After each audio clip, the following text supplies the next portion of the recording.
You know, isn't America supposed to be a God-respecting, law-abiding, family-oriented, moral value, religious value, civil value kind of a country?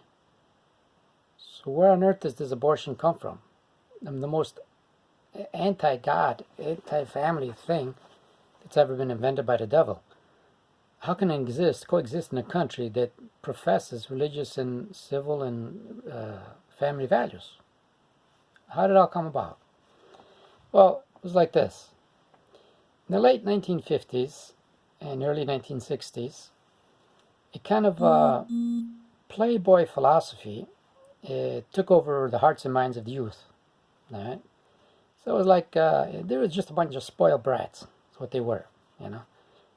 They despised, care less about God and church and whatever, all kinds of. All they wanted to do was just have fun, you know. Drink, dance, have sex, you know, and could care less about its moral consequences or anything like that. Well, of course, you have something like that, women get pregnant. And so you had thousands of women getting pregnant. And that was an embarrassment to the family, the nation, all that. So they figured, well, what are we going to do with these byproducts, these kids that come out of our sex life, you know? Well, England simply said, kill them, eliminate them, you know, have abortions. So they made an abortion law in 1967. And Governor Rockefeller of New York State said the same thing.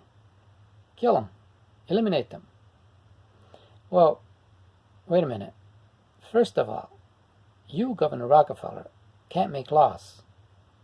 You're a governor.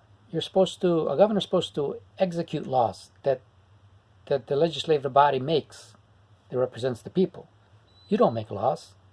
You simply execute the ones that are. So he abused power by making laws. Second, the laws you make are like, you know, traffic tickets or liquor laws or something like that, not human life. How can a politician, legislate human life? Decide whether one is going to live or not, you know? You're going above God. You're making yourself a self-proclaimed deity.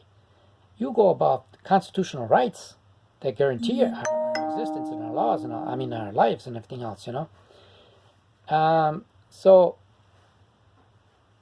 you know, you go violate the Constitution, you usurp power that's not yours, and so, I mean, if you can legislate and say who can live or not live, you know, in relation to the kids and all that, you can say it about anybody because you gave yourself a tyrannical power that decides human lives.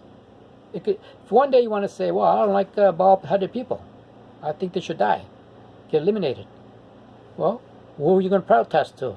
You're the one that's making the laws and all that, and you know, so certain classes of society are going to suffer and get eliminated because you set a precedent that's horrible, horrendous.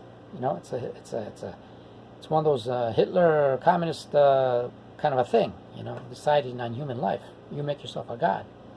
Well, anyways, Supreme Court in '73 just extended it to the whole nation, and they said, yeah, you can get rid of these kids if you have sex and all that. Just kill them.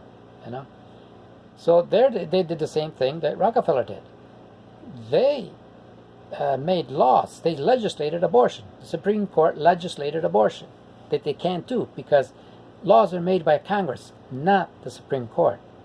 And then they didn't just legislate anything. They legislated human life themselves too. They decide who can live or not live. So they can make any kind of laws of anybody living or not living. So they violated the Constitution. This group is supposed to defend the Constitution, and they violated it. So now who you appeal to? That's why we need political reform, or we need a fourth group. Besides the executive, legislative, and judicial branch, we need a fourth group that checks out the judicial branch. Okay?